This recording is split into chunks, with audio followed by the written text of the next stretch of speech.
Brought to you by Penguin. Love in the Time of Cholera by Gabriel García Márquez, read by Allan Corduner. Chapter 1. It was inevitable. The scent of bitter almonds always reminded him of the fate of unrequited love. Dr. Juvenal Urbino noticed it as soon as he entered the still darkened house, where he had hurried on an urgent call to attend a case that for him had lost all urgency many years before. The Antillean refugee, Jérémie de Saint-Amour, disabled war veteran, photographer of children, and his most sympathetic opponent in chess, had escaped the torments of memory with the aromatic fumes of gold cyanide. He found the corpse covered with a blanket on the campaign cot where he had always slept, and beside it was a stool with the developing tray he had used to vaporize the poison. On the floor, tied to a leg of the cot, lay the body of a black Great Dane with a snow-white chest, and next to him were the crutches.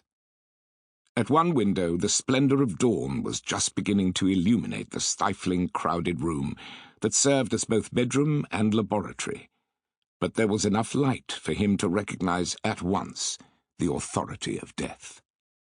The other windows, as well as every other chink in the room, were muffled with rags or sealed with black cardboard, which increased the oppressive heaviness.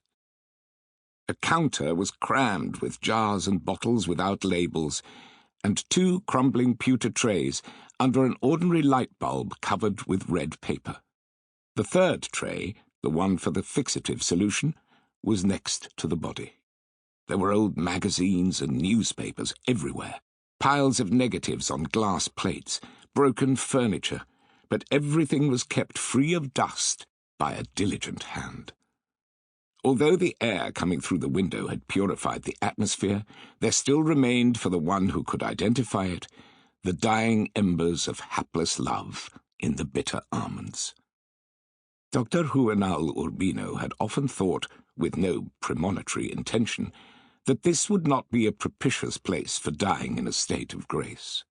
But in time, he came to suppose that perhaps its disorder obeyed an obscure determination of divine providence. A police inspector had come forward with a very young medical student who was completing his forensic training at the municipal dispensary, and it was they who had ventilated the room and covered the body while waiting for Dr. Urbino to arrive. They greeted him with a solemnity that on this occasion had more of condolence than veneration, for no one was unaware of the degree of his friendship with Jérémie de Saint-Amour. The eminent teacher shook hands with each of them, as he always did with every one of his pupils before beginning the daily class in general clinical medicine, and then, as if it were a flower, he grasped the hem of the blanket with the tips of his index finger and his thumb, and slowly uncovered the body with sacramental circumspection. Jérémie de Saint-Amour was completely naked, stiff and twisted, eyes open, body blue, looking 50 years older than he had the night before. He had luminous pupils, yellowish beard and hair, and an old scar sewn with baling knots across his stomach. The use of crutches had made his torso and arms as broad as a galley slave's, but his defenseless legs looked like an orphan's. Dr. Juvenal Urbino studied him for a moment, his heart aching, as it rarely had in the long years of his futile struggle against death. "Damn fool," he said. The worst was over. He covered him again with the blanket and regained his academic dignity. His 80th birthday had been celebrated the year before with an official 3-day jubilee, and in his thank-you speech he had once again resisted the temptation to retire. He had said, "I'll have plenty of time to rest when I die, but this eventuality is not yet part of my plans." Although he heard less and less with his right ear, Sample complete. Ready to continue?